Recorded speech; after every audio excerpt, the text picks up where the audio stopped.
It's Monday morning, January the 9th, 2023, and it's a joy to be able to share some thoughts with you from the scriptures today. I'm Pastor Mike Custer, the pastor at Bible Baptist Church in Grand Forks, North Dakota, and this morning we're going to take the very last verse of the book of Proverbs. It's Proverbs chapter 31, verse 31, which says, "Give her," and this context is of the virtuous woman, "give her of the fruit of her hands, and let her own works praise her in the gates." In other words, good works will speak for themselves. A person's reputation will speak for itself. Let her own works praise her in the gates. Give her of the fruit of her hands. And I believe this is one verse that indicates to us that God is in favor of the free enterprise system, and he's against a welfare system that rewards idleness. This is an important principle for us. God says, give her the fruit of her hands and let her benefit from the work that she does. And this is a biblical principle. God desires industriousness. God desires to see us work for a living. In Proverbs chapter 6, Solomon sort of chided his son for laziness. He said, "Go to the ant, thou sluggard, consider her ways and be wise."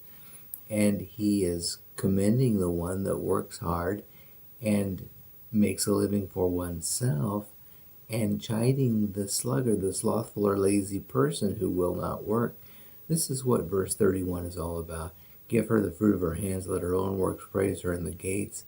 In other words, she should benefit from the work that she does, and they will bring honor. Her own works will praise her in the gates. They'll honor her for the work that she has accomplished, for the good that she does. She's diligent, and she ought to be rewarded well for her diligence. She's a hard worker. And we talked a little bit a few days ago about laziness and about a person who will not work, who eats the bread of idleness, as it were. And the Bible condemns this sort of thing.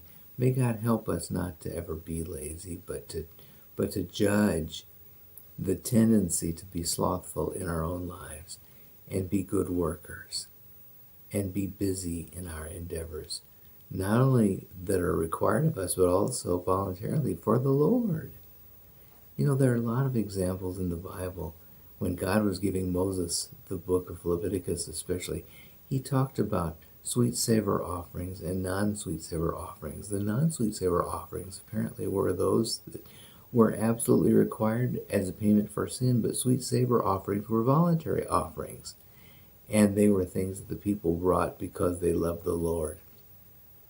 And they gave of their labors, and they gave of the work that they produced with their hands just because they wanted to, just because they appreciated what God had done for them.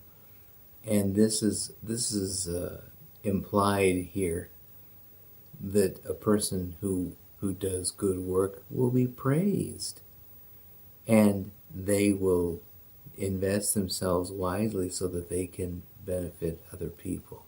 God wants us to be good workers. God wants us to love him. God wants us to invest ourselves so that we can honor him with our giving. And let her own works praise her in the gates. She works well, and she works productively, and she ought to be congratulated and praised for that. God bless you today.